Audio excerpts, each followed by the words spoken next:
प्रधानमंत्री बनने गए थे, वही भाग कर जाकर भाजपा में शामिल हो गए। ये नीतीश लालू जी ने जमीन पर पड़े हुए कीचड़ को अपने मुंह में लगा लिया। राजनीति किए, जिनको बल देने, आवाज देने, शिक्षा, रिजर्वेशन देने के नाम पर राजगद्दी पर बैठे जातीय सर्वे कराया गया। वो नीतीश कुमार का एक प्रयास था कि इसका राजनीतिकरण करके एक बार समाज को फिर बांटकर इसका राजनीतिक लाभ उठाया जाए।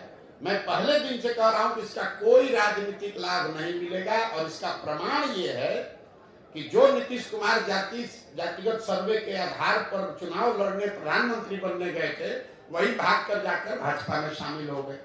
तो अगर जातिगत सर्वे का चुनावी फायदा होता तो नीतीश बाबू भाग कर भाजपा में क्यों जाते? इसका कोई चुनावी फायदा नहीं है। एक और जो महत्वपूर्ण बात है जातिगत सर्वे, सबसे महत्वपूर्ण बात, जातिगत सर्वे जो बिहार में आया वो आपको क्या दिखाता है?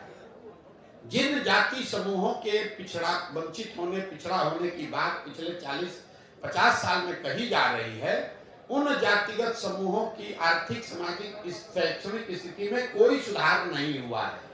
ये नीतीश लालू जी ने जमीन पर पड़े हुए कीचड़ को अपने मुंह में लगा लिया।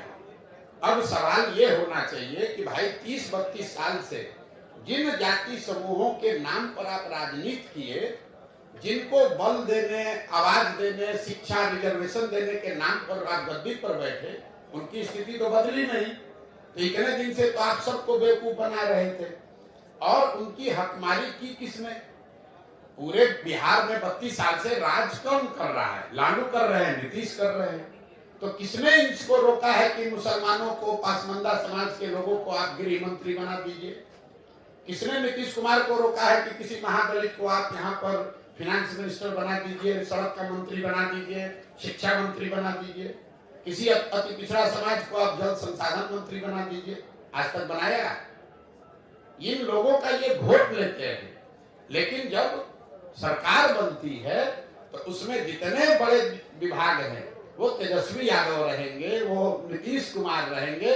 18 साल में नीतीश कुमार ने गृह मंत्रालय नहीं छोड़ा, किसी अति पिछड़ा को गृह